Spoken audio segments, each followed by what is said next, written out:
let's watch Second Thought, the most dangerous thing in the Western Hemisphere. And others like it are brought to you by the generous support of my patrons on Patreon. If you'd like to help support this channel, join our growing Discord server, and get early access to every video, consider becoming a patron at patreon.com/secondthought.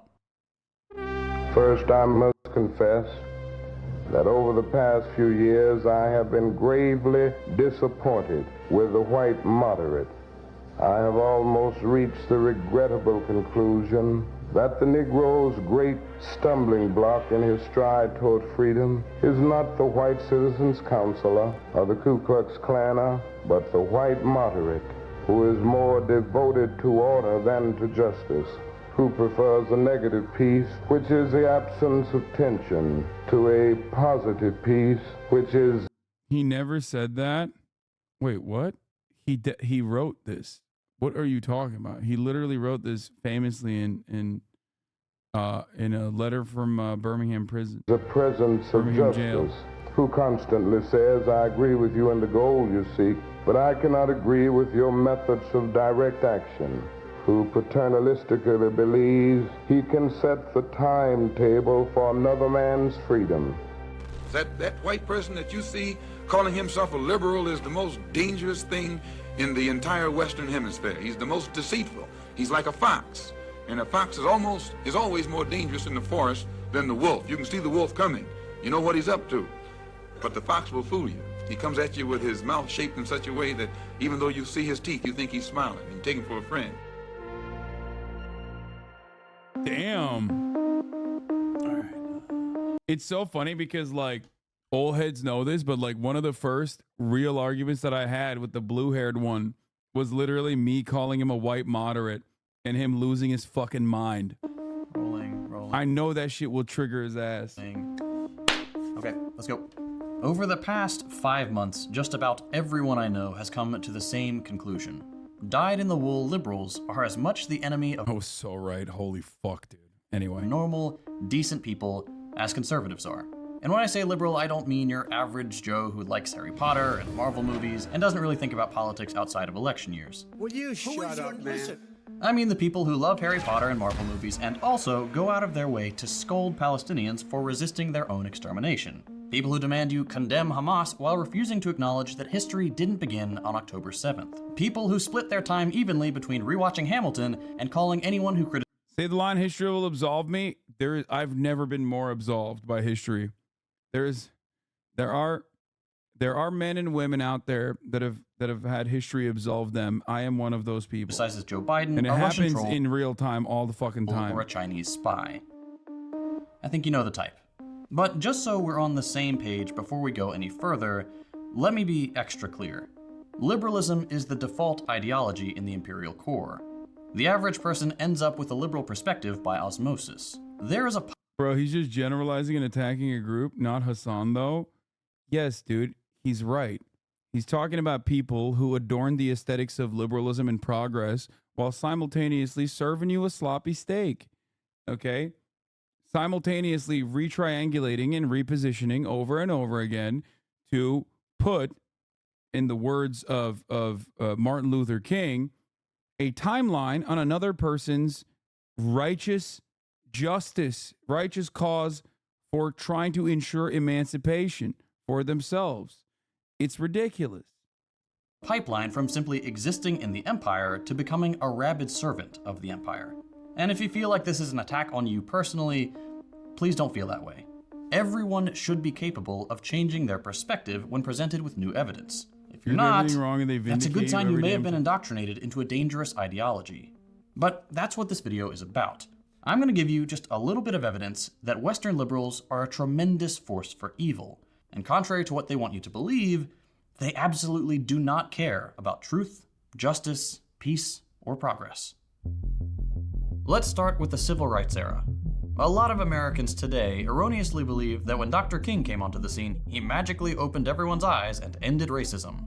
Sure, things were bad back then, but his words were so moving that everyone put down their pitchforks and agreed that we were all equal. And of course, the white liberals were marching hand in hand with black Americans to forge a path to a brighter future.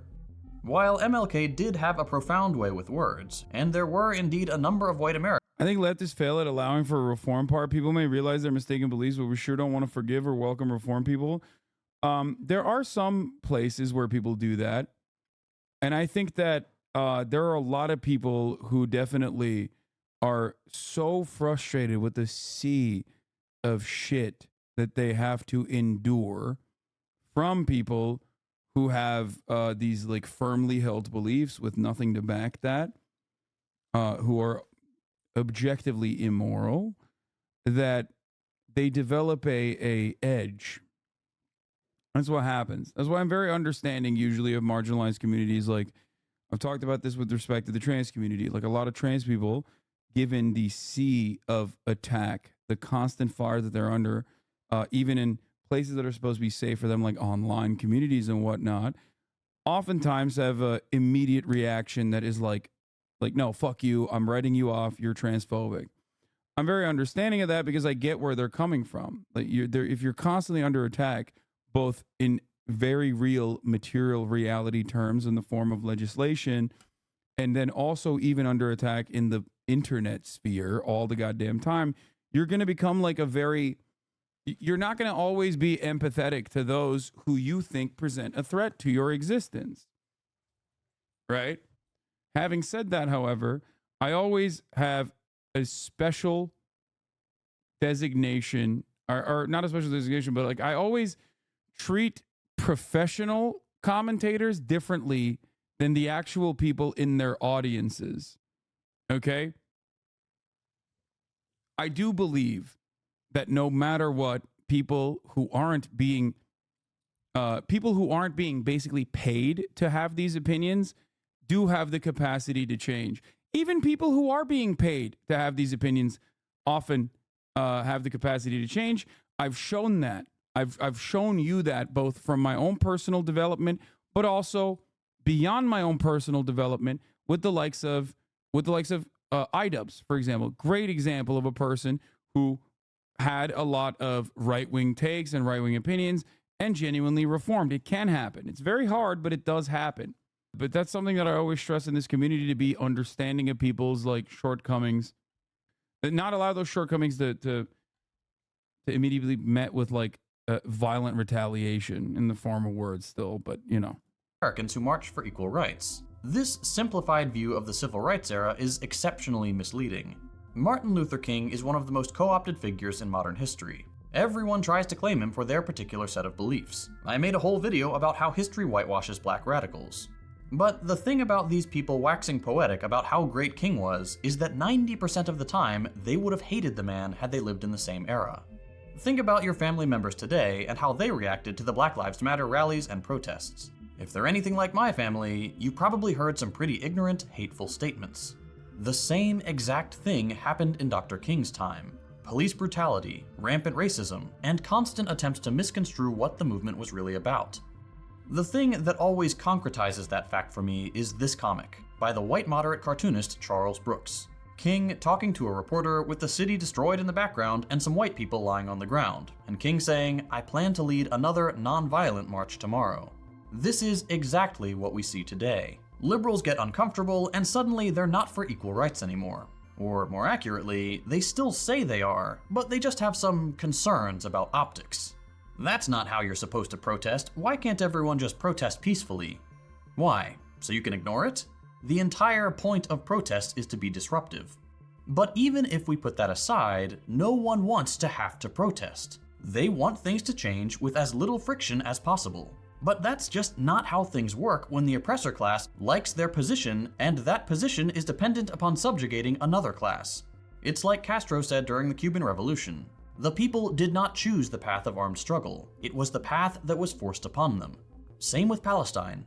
The number of tweets I've seen from liberals saying, "I don't understand why they can't just peacefully protest," is insane. And every single time, someone claps back with a different instance of Palestinians peacefully organizing and being killed all the same. But of course, they're not saying that because they genuinely want to arrive at a reasonable solution. They're saying that specifically to run counter and to specifically run defense for Israel. That's why they're saying it. If someone is genuinely interested in learning, in many instances, they're not going to pop off this way. Okay, these are people who are masquerading as those who want to learn that actually don't want to learn at all. They're simply using your interest in charitability, your likelihood of being charitable to them, as a way to hammer on a terrible reactionary narrative. Just a waste of time. Yep, the Northern Lion clip comes to mind immediately. Back in the day, people used to fucking troll, right? And everybody knew that they were trolling, and they themselves voluntarily recognized that they were trolling. Nowadays, trolling has evolved. People don't just come in and troll, but they go, oh, what do you mean? I was just simply being a small bean. I was asking a normal question. You're the evil person for not responding to my very obvious trolling with such vitriol. Oh, I wasn't just trying to make you mad. Why are you being so mean at my pointed question that immediately is reinforcing 8 different narratives that are completely false? It's very frustrating. Concern trolling is very effective. People do that all the time. By the time King penned his letter from Birmingham jail, which you heard some of at the beginning of this video, he had become disenchanted with white Northern liberals, who had earlier in his career been his greatest source of white support. But when King started talking about systemic issues that intersected with racism, such as economic inequality, these liberals started to squirm. The comfortable whites who looked down on the Southern yokels for their ignorance and racism were now in the hot seat. Here's the Northern Lion clip. Did not return to a guy who shit on him in front of 9,000 people. Bro, he was trolling. Back in my day, 20 years ago, the trolls were fucking goblins, bro. They were like, they knew that they were doing bad things and irritating people. And then when people got irritated, they typed, "you mad," and they won. They got permit, but they understood that they were the villains. Now the trolls are like, does anybody else think that this person should be locked in a mental hospital? And then when someone's like, "you have been permanently banned from the chat," they're like, I was just talking. You are my friend. Like, what? Bro, go back to being a gremlin. Go back to being like a little demon in the wires instead of like, I was just asking questions. Every fucking time, dude. It's so spot on. And it is so perfect. Disingenuous so-and-so. Very annoying stuff. Themselves. They benefited from a two-tiered society in which liberal elites were at the top. And so the complaint about optics was born. Look, Dr. King, we support your ideals, but the way you're protesting just isn't okay. This is the way liberals operate. They support emancipation movements in theory, but as soon as it crosses into the realm of the material, they become no different than conservatives. If violent protest is illegal, and nonviolent protest gets your liberal supposed supporters to condemn your movement, what recourse do you have to effect change? You don't. That's the point. The point is, a lot of liberals want Palestinians to just sit back and die. That's it. They want them to sit back and die every single fucking day so they can feel like they are perfect victims, and then they can give them a little bit, just a crumb of support. Like, we can feel bad about it later, and we feel so bad right now, but we're not going to really do anything. But the moment that you say, okay, enough, you can't have an apartheid without any consequences, that's ridiculous. The moment that happens, they're like, these are violent, bloodthirsty barbarians. And this is coming from someone who openly recognizes that, yes, atrocities occurred on October 7, okay? That is why I said a resistance to apartheid is always going to be imperfect. There are liberals who do want Palestinians to sit back, but they don't actually understand that if they sit back, they will die. I think that there are people like that. What we're talking about right now is so many of those who are like, what the fuck? You think like mass rapes and beheading babies, which, I don't know if it happened at all, but I am immediately inclined to believe that it did happen. You think that's the way to resist an apartheid? It's like, no one is saying that. And then it's the most Redditor energy. Remember the thing I talk about with Reddit? Like, people love having these like massive Reddit threads starting off with like a false premise and then immediately moving on from that false premise and like memeing about those false premises.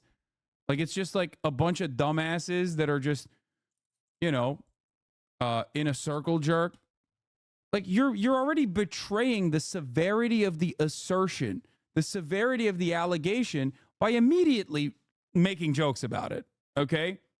Like you think that, so I'm here to believe, I have to sit back and believe that like you legitimately think that mass rapes occurred on October 7 and now you're just immediately popping off about jokes? The fuck? It just doesn't make any sense. Like you okay, so you don't give a fuck about rape. You just want to use it, you want to weaponize it against Palestinians then. That's all you're am I cuz you're basically demonstrating that you don't give a fuck about it. Right? You just don't care. You don't care about it at all. You just only want to care about it as a way to win an argument. It's ridiculous. It's sociopathic. A lot of people show their asses like that. There's a reason imperial core countries are actively trying to criminalize various forms of protest. They have a vested interest in things remaining the same. As Kwame Ture said in his 1969 book, The Pitfalls of Liberalism, what a liberal really wants is to bring about change which will not in any way endanger his position. That is, of course, impossible when we're talking about fixing the systemic problems of racism, imperialism, and economic inequality. According to a 1966 Harris poll, King's favorable rating among white Americans was just 27%. Compare that to 95% today. That's how liberals operate. They oppose any attempts at emancipation while they're happening, then pretend they were always on the side of the righteous when they have the benefit of history books telling them who the good guys were. There's a great tweet. Yeah, the craziest part about it is that it is also like a well-established trope. And that's why it works really well, because they used it against black people in perpetuity. White supremacists did, liberals alike. White supremacists in the United States of America from all different political ideologies have so consistently utilized this like depersonalization, dehumanization tactic to be like, yeah, these are rapist, barbarian monsters. That like, it fits so quickly. It just like immediately people are like, oh dude, this is a comfortable skin I'm in. Like I love this. I love this argument. It's my favorite. I use it all the time. That really sums up this liberal tendency. A liberal is someone who opposes every war except the current war and supports all civil rights movements except the one going on right now. Yep. Now, while MLK was outspoken in his disappointment with white liberals, Malcolm X went a critical step further and correctly labeled them an enemy of genuine progress and liberation. The conservatives are wolves. You know what they're up to. They're evil and they're honest. Not because they care about being honest, but because they're not afraid to wield power when they have it. The liberal is a fox. Less outwardly threatening, even seemingly approachable, but still a predator. A conservative will usually be open about their racism and how they need to keep the dirty foreigners out. Whereas a liberal will say things like, I see you, I hear you, hate has no place here. And then they'll run campaign ads about how conservatives are failing to secure the southern border. Biden hasn't stopped building Trump's wall. That should tell you everything you need to know about the liberal approach to immigration. Pretend you're deeply concerned, and Happy birthday, MF Killionaire. And then do the same thing the conservatives are doing. Or take the genocide in Gaza. We've seen a handful of the more liberal Democrats speak out against what Israel is doing, which is no small feat for a politician in the United States. But then when push comes to shove, they do the evil thing anyway. As I'm writing this script, every single Senate Democrat just voted to continue funding the genocide in Gaza. Every single one. It's like the meme. The people on the receiving end of US militarism don't care whether the people who sent the bombs are deeply concerned about it. They're still sending the bombs. Socialists like me tend to joke about Democrats just being Republicans with a rainbow flag painted on their bombers, but it's absolutely true. The liberals' only objection to imperialism and global domination is on aesthetic grounds. They may say they're cool with gay And sometimes they literally drop the aesthetic as well, like Brandon being like, illegals, it was an illegal murder. people, but they're Which, by the way, remember how so many people came into my chat earlier this morning and they were like, well, he was just repeating what Marjorie Taylor Greene is saying, only to have Biden literally double down. Biden literally doubled down on his usage of the term and went, nah, he's not in here legally. Well, he wasn't here legally, was he? That's what he said. They shouldn't be here. We're still going to turn the rest of the world to glass if it means maintaining our hegemony. A good example of this Did you lose followers or deals due to your support of Palestine? I have lost a shit ton of both followers and also brand deals, yes. liberal pandering is when Pharrell I have been warned numerous times over and over again throughout my consistent coverage. recently sent Trump a cease and desist to stop Trump from using his songs at rallies. And Doesn't matter, though. I'm not going to fucking stop. then he turned around and performed at a fundraising gala for the IDF. The people who've killed 11,000 children in the past few months, who have targeted doctors saving injured people, journalists trying to show the world what's happening, the people who blindfolded a man, told him to run, and then sniped him in the back of the head. Okay, celebrities being useless is one thing, but when you have a liberal world leader, that's when things get really dangerous. Take Trudeau, for example. In response to one of the many ongoing protests for Palestine in Canada, on February 13th, he posted the following on Twitter. Listen, I don't like talking about that side of the equation for two reasons. Okay? One, because like you're taking an L and you're openly admitting that you're taking an L, and people celebrate that sort of thing like my haters do. And two, it doesn't fucking matter in the grand scheme of things, right? I have 50,000 subscribers. I am powered entirely by my community. Entirely. Okay? Part of that is what allows me to say fuck off to many brands anyway, which I still continue to do. So it doesn't matter when brands or an agency, let's say, is saying that my Israel-Palestine coverage is too hot. Okay? I hate it because it's like, oh God, woe is me. I'm such a brave martyr. I'm not. Okay? I live a very comfortable life.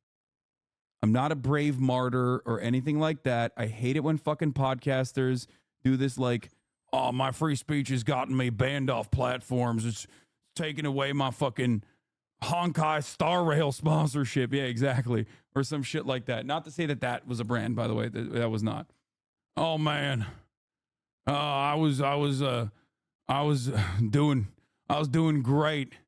And then they took my Blue Chew sponsorship away because I said we should execute trans teenagers.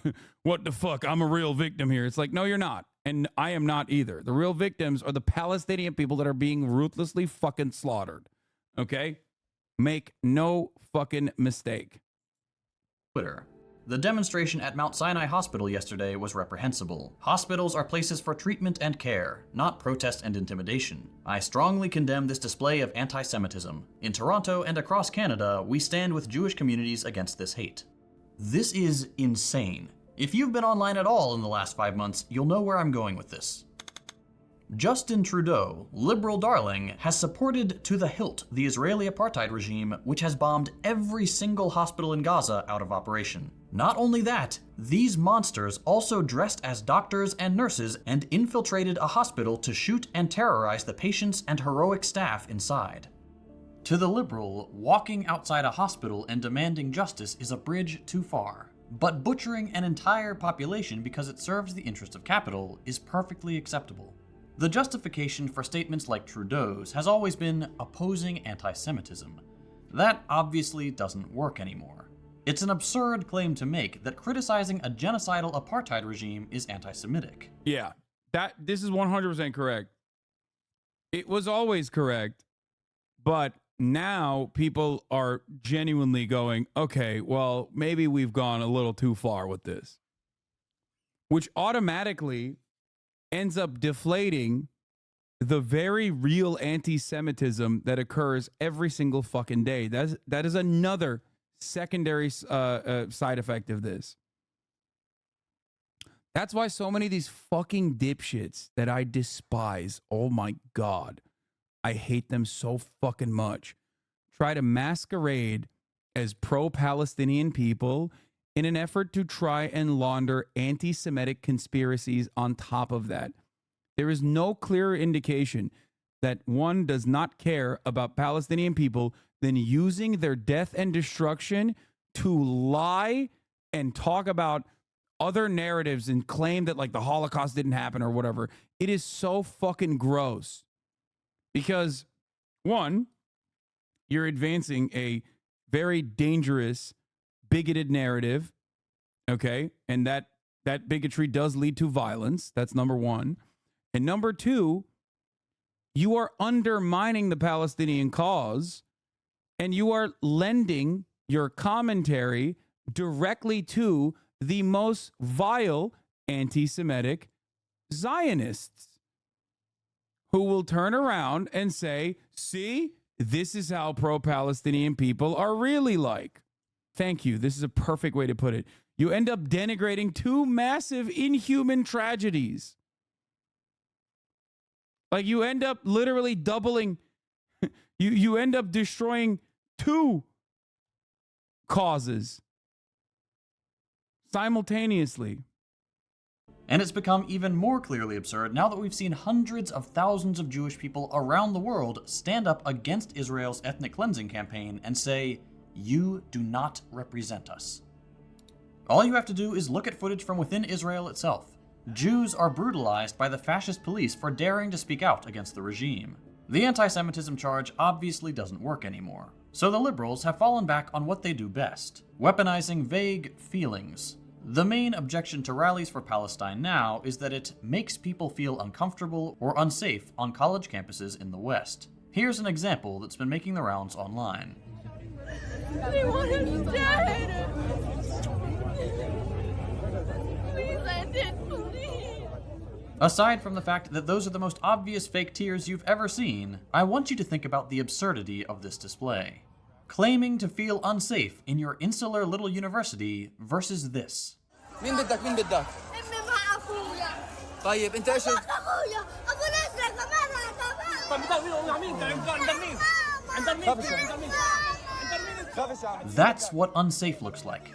You feel uncomfortable? Think about how uncomfortable it is to have no food. Yeah, I can't believe how much we talked about that. Oh my God. That was so crazy.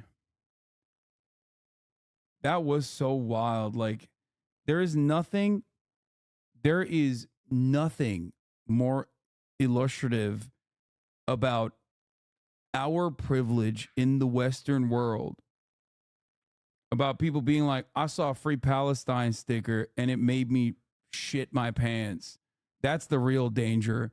And have the media fucking cover that as though it's like a serious claim, when like people were being ruthlessly fucking slaughtered, while simultaneously even the Arabs, Muslims, or people who are of any background, including Jews, that were anti-Zionist and protesting the actions of the state of Israel, were genuinely, like, one, being shot. As you know, the Palestinian students that were shot at, one of them is going to, you know, use a wheelchair for the rest of his life. And we were still talking about Claudine Gay and shit for not being sufficiently pro-Israel, being punished. So many instances, like just such a glaring, obvious double standard. So gross. Food or clean water. 6-year-old Palestinian boy, or 6-year-old boy that was he Palestinian? I think he was Arab, right? Or maybe they were Palestinian. Stabbed to death by their fucking landlord. No shelter, no hygiene products. Your family killed. The places you've been told will be safe, purposefully targeted with bombing runs. Liberals have no right to cry crocodile tears and pretend to feel unsafe. Of course, they'll still do it, and sometimes it will work. There are very few weapons as dangerous as a white woman's tears, as minorities have learned the hard way throughout history. Enough pretend fear and they get what they want. In this case, the criminalizing of solidarity with the people currently being exterminated.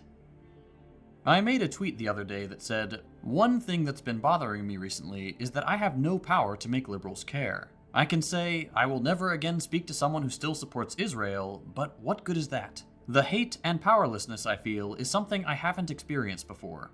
I had one commenter respond with something I think is important to share. This is how colonized people have felt forever.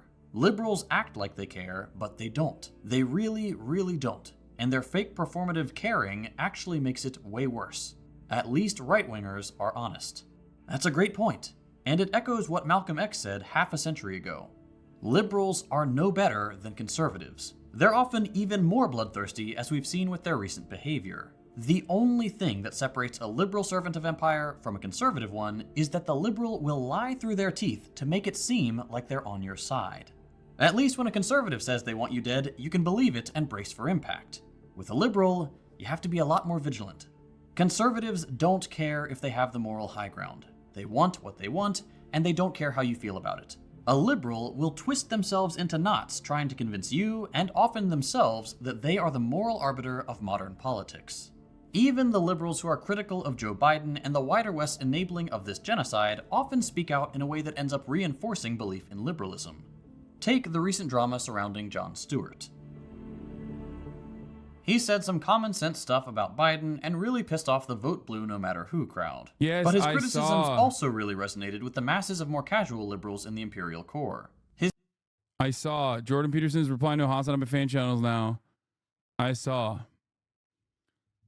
You are an outright liar. His statements were intended to air the concerns of people starting to feel cognitive dissonance about their support of genocide, and then to steer them back into the fold of the Democratic Party. Yeah, Biden may be too old for the job, but we'll do better next time. The most important thing is keeping Trump out of the White House. Things would be so much worse under a Republican, believe me.